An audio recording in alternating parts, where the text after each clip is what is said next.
Hello friends, welcome to my YouTube channel DP Educar. दोस्तों, आपका हाल कैसा है? अब ये तो पूछना बनता है, लेकिन पता ही है मुझे कैसा हाल होगा, क्योंकि कोरोना काल चल रहा है और हर व्यक्ति कहीं ना कहीं इससे प्रभावित है। और आप स्थितियाँ जैसे जो बड़े बड़े शहर हैं, लखनऊ है, कानपुर है, बनारस है, गोरखपुर है, आप देख रहे कितनी विकट स्थिति चल रही है। सारे कोचिंग संस्थान बंद हो चुके हैं, सारी गतिविधियाँ बंद हैं, सैटरडे संडे का लॉकडाउन लगा हुआ है। तो मतलब बड़ी समस्या है। बस यही है कि इस दौरान आप अपना ख्याल रखें, अपने परिवार का ख्याल रखें और जो भी प्रिकॉशन है इस बीमारी से संबंधित उनको आप ज़रूर अपनाएं। क्योंकि देखिए, कोरोना के लिए या कोविड-19 के लिए कोई स्पेशल दवा तो अभी तक बनी नहीं है, ठीक है। बस वही रेमडेसिविर, डेक्सामेथासोन, आइवरमेक्टिन, यही सब चल रहा है। बाकी भाप लीजिए सुबह शाम, ठीक है। और ठंडी चीज़ों का इस्तेमाल कम करिए, गर्म चीज़ों का इस्तेमाल करिए, ठीक है। और दूध वगैरह, अंडे वगैरह लेते रहिए, ताकि आपके शरीर में जो प्रोटीन है और जो जिंक वगैरह की मात्रा प्रॉपर तरीके से पहुंचती रहे, ठीक है। जैसे कि जो वायरस है वो प्रोटीन चेन को तोड़ रहा है, तो प्रोटीन वगैरह आपको प्रॉपर तरीके से लेने चाहिए, ठीक है। बस एक ही कुल मिलाकर के घर पर रहें, सुरक्षित रहें, ज़्यादा किसी से मिलें जुलें ना, बाहर ना जाएं। बाहर अगर ज़रूरी हो तो बाहर निकलें, मास्क अवश्य लगाएं और मास्क एक नहीं बल्कि दो मास्क लगाकर जाएं तो ज़्यादा बेहतर होगा, ठीक है। क्योंकि आप देख रहे हैं इसमें मतलब हवा में भी वायरस हो गया है, ठीक है। तो ज़रूरी नहीं कि आप किसी के टच में आएँ तभी ये समस्या हो, हवा में भी मतलब ऐसा लोग कह रहे हैं, ठीक है। आप पता नहीं, लेकिन प्रिकॉशन तो लेने पड़ेंगे। मैं भी ले रहा हूँ, सब लोग ले रहे हैं, ठीक है। तो आप भी लीजिए और घर पर रहें, सुरक्षित रहें। बस यही मेरी कामना है कि आप स्वस्थ रहें, मस्त रहें, पढ़ाई करें और अपने उद्देश्य को टारगेट करें, अपने जो आपका एम है उसको फोकस करें और उसी में हम लोग लगे हुए हैं। आप पढ़ रहे, मैं पढ़ा रहा हूँ, दोनों लोग अपना काम कर रहे हैं ईमानदारी से, ठीक है। बाकी परीक्षाएं अपने समय पर जब भी होंगी, लेकिन हम लोग अपनी तैयारी बरकरार जारी रखें, ठीक है। चलिए, तो आज हम लोग बात करने वाले हैं उत्तर प्रदेश की जनगणना के बारे में। इसका एक वीडियो आपको हम दे चुके हैं, जिसके बारे में हम लोग तो उत्तर प्रदेश की जनगणना के बारे में बेसिक इंट्रोडक्शन दिया था। जो प्रमुख तथ्य थे उनको मैंने बताया था। आज इस वाले वीडियो में हम उत्तर प्रदेश की जनगणना 2011 को पूरा कवर करेंगे, ठीक। मैंने पूरा यहाँ पर लिखा हुआ है जो जिस तरीके से प्रश्न पूछे जाते हैं, तो इसी एक वीडियो में मैंने पूरी जनगणना को कवर करने का प्रयास किया है, ठीक है। आप लोग ये पूरा वीडियो प्रॉपर तरीके से देख लीजिए, मेरे साथ बने रहिए। आपने जनगणना अगर पढ़ रखी है अच्छी बात है, लेकिन यहाँ पर आपकी फिर से रिवीजन हो जाएगी, ठीक है। और चूंकि सारा मैंने एक ही वीडियो में कलेक्ट कर दिया है, सब आपको भी बताएंगे कहाँ पर कैसे है ये, ठीक है। जो मैंने लिखा अपने तरीके से सब कुछ हम आपको बताएंगे, समझाएंगे, ठीक है। तो जनगणना से जो भी प्रश्न आएंगे मुझे लगता है कि अब गलत नहीं होंगे, क्योंकि भारत की जनगणना हम आपको पढ़ा चुके हैं। ये आज उत्तर प्रदेश जनगणना भी समाप्त हो जाएगी। इसके बाद जो विश्व जनगणना या विश्व परिदृश्य है या जो नगरीकरण से संबंधित चीज़ें हैं वो भी आपको हम एक दो वीडियो में बता देंगे। तो ये हमारा पूरा टॉपिक क्लियर हो जाएगा।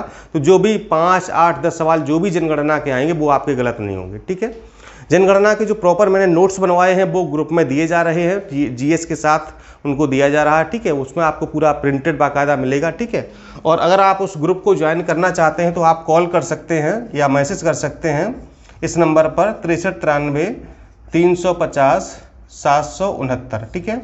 इस नंबर पर आप मैसेज कर दीजिए, व्हाट्सएप कर दीजिए नोट्स लिख करके। तो वहाँ पर को नोट्स वाला ग्रुप है, उसमें आपको जुड़ने की सूचना दे दी जाएगी कि कैसे आप हमारे ग्रुप में ज्वाइन हो सकते हैं, जहाँ पर आपको complete GS, complete Hindi, UP special, current affair, जनगणना, बजट, इकोनॉमिक सर्वे, सारी चीज़ों के प्रॉपर तरीके से प्रिंटेड पीडीएफ के रूप में नोट्स मिलेंगे, ठीक है। आप कॉल करना चाहें तो सुबह 10 बजे से लेकर के शाम को 6 बजे के बीच में आप कॉल भी कर सकते हैं। जो भी आपकी क्वेरी, जो भी समस्या है, उनका समाधान आपको वहाँ पर मिल जाएगा, ठीक है। तो ये थी एक जरूरी सूचना जो आपको हमने दी, ठीक है, चूंकि वहाँ पर प्रॉपर तैयारी कराई जा रही है, ठीक है। सबसे पहले हम देखते हैं जनसंख्या, ठीक है। तो जनसंख्या की दृष्टि से अब देखिए, ये जो हमने इस तरह एरो बना के लिखा है ना, तो ये है सर्वाधिक और नीचे वाला है न्यूनतम, ठीक है। यानी कि उत्तर प्रदेश में जनसंख्या की दृष्टि से सर्वाधिक जनसंख्या वाले जिले कौन कौन से हैं और न्यूनतम जनसंख्या वाले जिले कौन कौन से, ठीक है। यहाँ पर हमने 3-3 का क्रम लिया है, जबकि जो मैंने नोट्स दिया है तो उसमें आपको 5-5 का क्रम मिलेगा।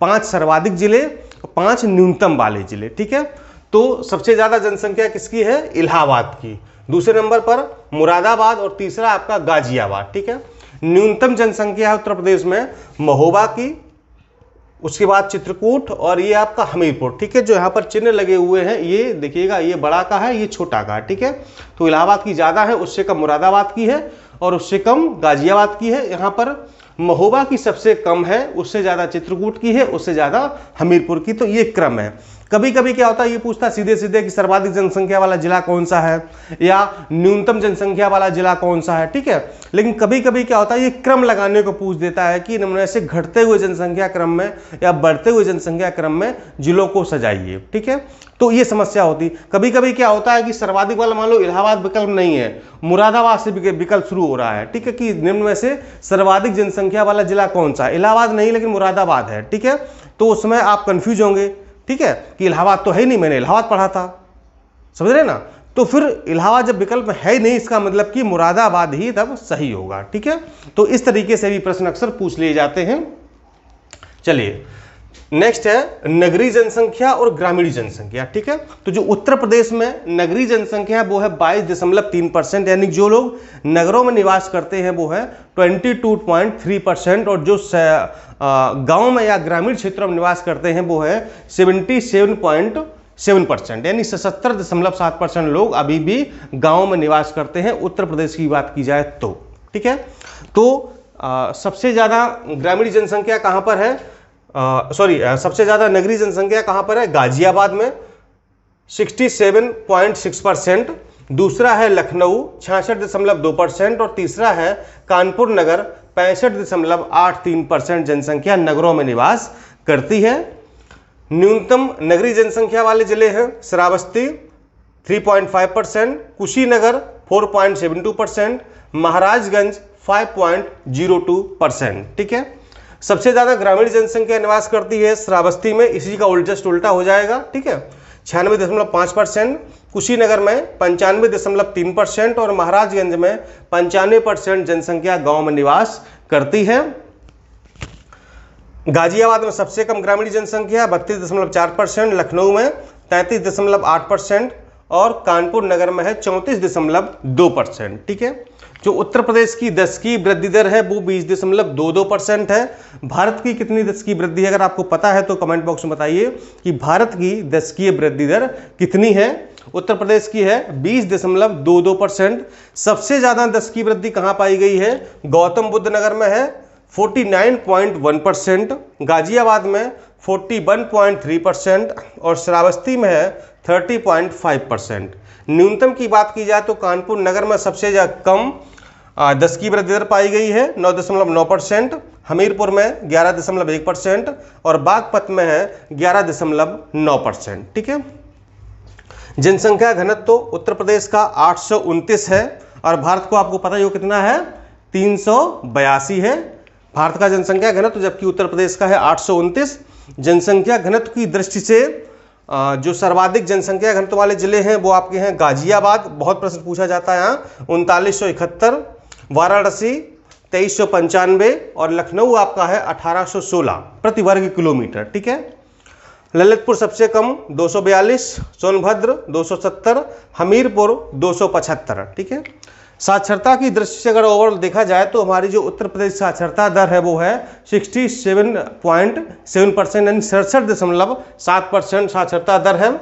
सबसे ज़्यादा साक्षर लोग कहाँ पर मिलते हैं? गौतम बुद्ध नगर में 80.12%, कानपुर नगर में 79.71% और औरैया में है 78.95% लोग साक्षर हैं। ठीक है, न्यूनतम कहाँ पर है? श्रावस्ती में 46.44%, बहराइच में है 49.4% और बलरामपुर में आपके है 49.51%। ठीक है, अगर हम पुरुष साक्षरता और महिला साक्षरता की बात करें तो फिर यहाँ से भी कभी ये पूछ लिया जाता है कि सर्वाधिक पुरुष साक्षरता किस जिले में है या न्यूनतम पुरुष साक्षरता किस जिले में पाई जाती है। इस तरीके से या महिला साक्षरता सर्वाधिक न्यूनतम पूछ ली जाती है, इसलिए अलग अलग भी पढ़ लेते हैं।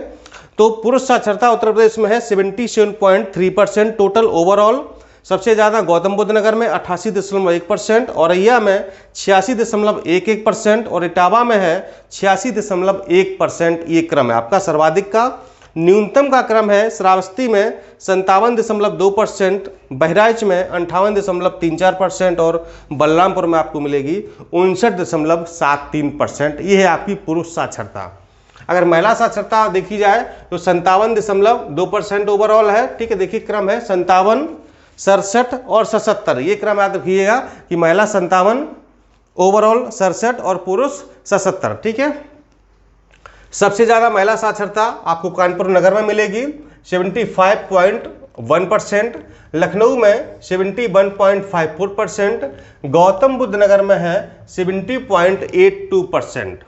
सबसे कम महिला साक्षरता श्रावस्ती में 34.8%, बलरामपुर में 38.34% और बहराइच में है 39.2%, ठीक है। तो ये होगी आपकी पुरुष और महिला साक्षरता। अलग अलग प्रश्न यहाँ से भी पूछा जाता है, इसलिए इनको याद करना जरूरी है, ठीक है।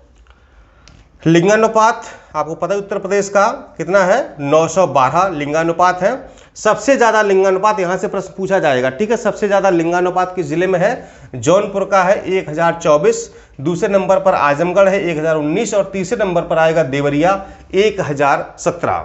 सबसे कम लिंगानुपात किस जिले में है, गौतम बुद्ध नगर में है 851, बागपत और हमीरपुर में दोनों सेम है 861 मिलेगा और तीसरे नंबर पर आएंगे कानपुर नगर, बांदा और मथुरा जिनका है 863, ठीक है। शिशु लिंगानुपात की बात की जाए तो और कम हो गया, 902 रह गया है। बहुत ही गंभीर और विकट स्थिति बनी हुई है, ठीक है। तो बलरामपुर में आपका मिलेगा सर्वाधिक शिशु लिंगानुपात 950, संत कबीर नगर में 942, बहराइच में मिलेगा आपका 935, ठीक है। बागपत में न्यूनतम शिशु लिंगानुपात मिलेगा आपको 841, गौतम बुद्ध नगर मिलेगा आपको 843 और गाजियाबाद में है आपका 850, ठीक है। अनुसूचित जाति अगर शेड्यूल कास्ट की बात की जाए संख्या की दृष्टि से, अगर देखिए यहाँ संख्या और प्रतिशत हम दोनों में लगा बताएंगे कि संख्या की दृष्टि से देखा जाए तो सर्वाधिक अनुसूचित जाति की संख्या पाई जाती है सीतापुर में, दूसरे नंबर पर इलाहाबाद है और तीसरे नंबर पर हरदोई है, ठीक है। न्यूनतम संख्या पाई जाती है एससी की बागपत में, इसके बाद श्रावस्ती और गौतम बुद्ध नगर, ठीक है। अब अगर प्रतिशत देखा जाए कि पर्टिकुलर जिले में, ठीक है, परसेंटेज के हिसाब से देखा जाए जो ओवरऑल जनसंख्या है उसमें एससी का कितना परसेंट है, ठीक है। तो अनुसूचित जाति अगर देखा जाए परसेंट में तो कौशाम्बी में है 34.7%, ठीक है। सीतापुर में है 32.3% और हरदोई में है 31.1%। ये परसेंटेज के हिसाब से है, ठीक है। न्यूनतम एससी बागपत में पाए जाते हैं मात्र 11.4%, बरेली में है 12.53%, बलरामपुर में है 12.9%, ठीक है। अनुसूचित जनजाति देख लेते हैं संख्या की दृष्टि से और प्रतिशत की दृष्टि से देख लेते हैं। तो सबसे ज़्यादा जनसंख्या अनुसूचित जाति की पाई जाती है सोनभद्र में, इसके बाद बलिया और तीसरा आपका है देवरिया। सबसे कम एसटी बागपत में, दूसरा है कन्नौज, तीसरा है बदायूं। अगर परसेंट के हिसाब से देखा जाए तो सर्वाधिक एसटी यानी शेड्यूल कास्ट के लोग सोनभद्र में पाए जाते हैं 20.7%, ललितपुर में 5.9% और देवरिया में आपके 3.5%, ठीक है। न्यूनतम एसटी बागपत में 0.001%, कन्नौज में 0.001% और बदायूं में 0.002% एसटी पाए जाते हैं। उत्तर प्रदेश में अगर देखा जाए कि क्षेत्रफल की दृष्टि से सबसे बड़े जिले कौन से हैं और सबसे छोटे जिले कौन से हैं, तो आपका है लखीमपुर खीरी क्षेत्रफल की दृष्टि से सबसे बड़ा जिला है, इसके बाद सोनभद्र, इसके बाद हरदोई, इसके बाद सीतापुर और फिर है आपका इलाहाबाद, ठीक है। सबसे छोटे जिले कौन से हैं क्षेत्रफल के हिसाब से, भदोही, गाजियाबाद, गौतम बुद्ध नगर, बागपत और वाराणसी, ठीक है। मुझे लगता कि जो पहला वाला वीडियो और ये दोनों मिला करके इतना अगर आपने जनगणना पढ़ लिया यूपी का, ठीक है, और जो 2-3 वीडियो भारत की जनगणना के थे इतना आपने पढ़ लिया तो मुझे लगता है कि अब जनगणना से आपका कोई सवाल गलत नहीं होगा, ठीक है। इससे रिलेटेड जो भी और चीज़ें होंगी जैसे कि धर्म आधारित जनगणना है, नगरीकरण है, विश्व जनगणना है या विश्व में नगरीकरण है, वो सारी आपको पीडीएफ हम आपको ग्रुप में प्रोवाइड कर देंगे। यहाँ पर भी आपको वीडियो दे देंगे, लेक्चर दे देंगे, तो आप लोग समझ लेंगे उन चीज़ों को, ठीक है। और जनगणना से संबंधित अभी तक विभिन्न परीक्षाओं में यूपीएससी लेकर पीसीएस, आरओ और जितनी परीक्षाओं में अभी तक जितने भी प्रश्न पूछे गए जनगणना से, चाहे वो भारत की जनगणना हो, चाहे उत्तर प्रदेश की हो, विश्व की हो, ठीक है, जितने प्रश्न अभी तक पूछे गए हैं उसके हम सारे प्रश्नों का कलेक्शन कर रहे हैं। उसके करीब 100, 150, 200 प्रश्न जो भी आएंगे उसकी पूरी जो सीरीज हम बना देंगे, ठीक है। तो जब आपको टेस्ट सीरीज मिलेगी पीसीएस के लिए और आरओ के लिए, तो उस समय पूरी आपको सीरीज हम दे देंगे उसी के साथ। तो जनगणना से जितने प्रश्न अभी तक पूछे गए हैं सारे आपके रिपीट हो जाएंगे, रिवीजन हो जाएगी। तो फिर अगर इस तरीके से सवाल और आते हैं तो फिर आपका प्रश्न गलत नहीं होगा, ठीक है। तो यहाँ से वीडियो पढ़ेंगे, नोट्स पढ़ेंगे, प्लस सीरीज मिलेगी जनगणना की, तो सारा मामला आपका हो जाएगा क्लियर और एक भी प्रश्न नहीं होगा गलत और आप परीक्षा पास कर जाएंगे बड़े आराम से, ठीक है। चलिए फिर मिलता हूँ अगले वीडियो में। नमस्कार, धन्यवाद, स्वस्थ रहें, मस्त रहें, अपना और अपने परिवार का ख्याल रखें। धन्यवाद।